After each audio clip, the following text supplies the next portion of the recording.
স্বাগত আরেকবার, দেখছেন আশার বাংলাদেশ। মোহন, আমরা একটু জানতে চাইবো যে সামনে এই কাজটাকে আপনি কোথায় নিয়ে যেতে চান, পরিকল্পনা? আসলে আমরা যে কাজের কথা আপনাদের কাছে বলছি, এই কাজগুলোকে আরও যাতে ভালোভাবে আমাদের যুবক সমাজের জন্য করা যায় সেটা আমরা করব। আরেকটি কাজ আমি করব, সেটা হচ্ছে আমাদের চা বাগানে তো ভূমির আমাদের কোনো অধিকার নাই, সে কারণে আমরা যে এই যে এন্টারপ্রেনারশিপ ডেভেলপমেন্টের যে আমাদের যে উদ্যোগগুলো, এটা কিন্তু আমরা কোনো ব্যাংক বা এই ধরনের অর্থলগ্নি প্রতিষ্ঠান থেকে কিন্তু আমরা ঋণ নিতে পারি না, কারণ আমাদেরকে যে সার্টিফিকেট শো করতে হয় যে সেটা আমরা মানে ল্যান্ড যে সার্টিফিকেট, আমাদের বাড়িঘরের যে কাগজপত্র, সেটা আমরা প্রোভাইড করতে পারি না। তবে ভূমির অধিকার নিয়ে কাজ করব এখানে আমি। তারপরে আরেকটি বিষয় হচ্ছে যে আমাদের 240টি চা বাগানকে আমরা ইতিমধ্যেই উদ্যোগ গ্রহণ করেছি যে 2021 সালের মধ্যে আমরা নিরক্ষরতা মুক্ত হিসেবে ঘোষণা করব। আর তথ্য প্রযুক্তিকে কিভাবে আমাদের জনগোষ্ঠীর কাজে লাগাতে পারি সেটাকে নিয়ে আমরা চিন্তাভাবনা করছি এবং শুরু করব। সেটি হচ্ছে যে আমাদের ইয়ুথরা কিন্তু আপনারা দেখবেন যে সবসময় ফেসবুক, ইন্টারনেট বা মোবাইলের ভিডিও বা গান এগুলোর প্রতি থাকে। আমাদের ইয়েটা হচ্ছে যে আসলে আমাদের যে ICT development, human rights development, entrepreneurship development, leadership development, এইগুলোর উপরে কিছু কিছু লার্নিং ভিডিও আমরা তৈরি করে সেটাকে MP4-এ কনভার্ট করে গ্রামগঞ্জের প্রত্যেকটা ইয়ুথের মোবাইলে যাতে সেটা আমরা পৌঁছে দিতে পারি, লাইক এজ কমিউনিটি রেডিও। হ্যাঁ, তো কমিউনিটি রেডিও সারা বাংলাদেশ সবখানে এস্টাবলিশ করা সম্ভব না, কিন্তু এই যেহেতু আমরা মোবাইল ফোন ইউজ করি, এই মোবাইল ফোনের মাধ্যমে কিন্তু সেটা করবো। ইতিমধ্যে আমি মোহন, অনেক ধন্যবাদ। আমরা একটু লিখনের কাছ থেকে খুব সংক্ষেপে 30 সেকেন্ডে বলতে হবে যে কি করতে চাও সামনে।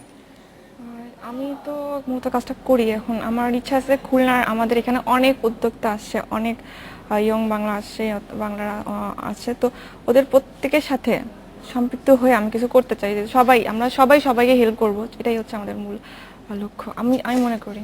নাহিম ভাই, আপনার কাছ থেকে শেষ ইয়াটা শুনতে চাই যে এই যে উদ্যোগগুলি, এইগুলি থেকে সামনে কিভাবে এগিয়ে নিতে চান?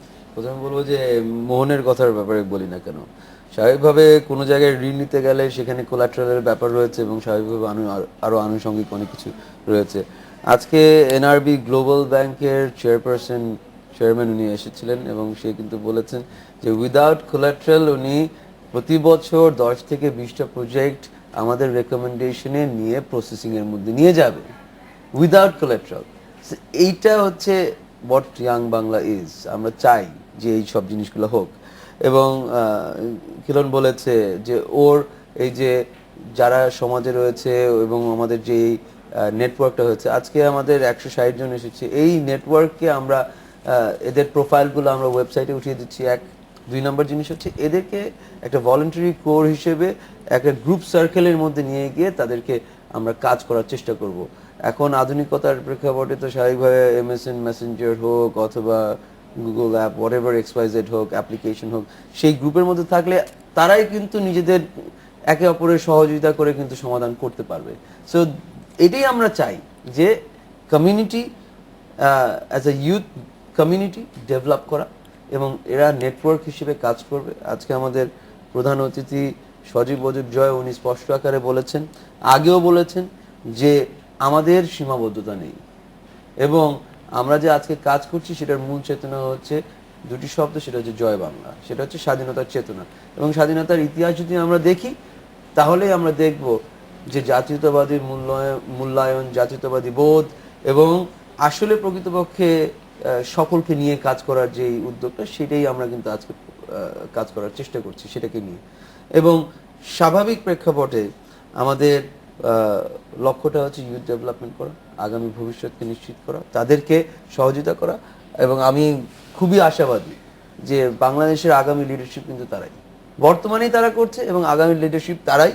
এবং তারা রাজনৈতিক হোক, ব্যবসায়িক প্রেক্ষাপটে হোক, সামাজিকভাবে হোক, যেখানেইভাবে হোক না কেন, তারাই কিন্তু আগামী ভবিষ্যৎ বাংলাদেশের লিডারশিপ। এবং সেখানেই কিন্তু আমরা ক্ষুদ্র আকারে চেষ্টা করছি কাজ করা এবং আমরা আরও আহ্বান করছি যারা যারা অন্যান্য ডোনার অর্গানাইজেশনস রয়েছে, অন্যান্য সংস্থা রয়েছে যারা ইউথ প্রোগ্রাম, ইউথ ডেভেলপমেন্ট নিয়ে কাজ করছে, তাদের সকলকে আমরা অনুরোধ করেছি যে আপনারা আসেন, আমরা একসঙ্গে বসে। নাহিম রাজ্জাক, ফারজানা এবং মোহন, আপনাদের তিনজনকে অনেক ধন্যবাদ আজকে আলোচনায় যোগ দেওয়ার জন্য। আপনাকেও ধন্যবাদ।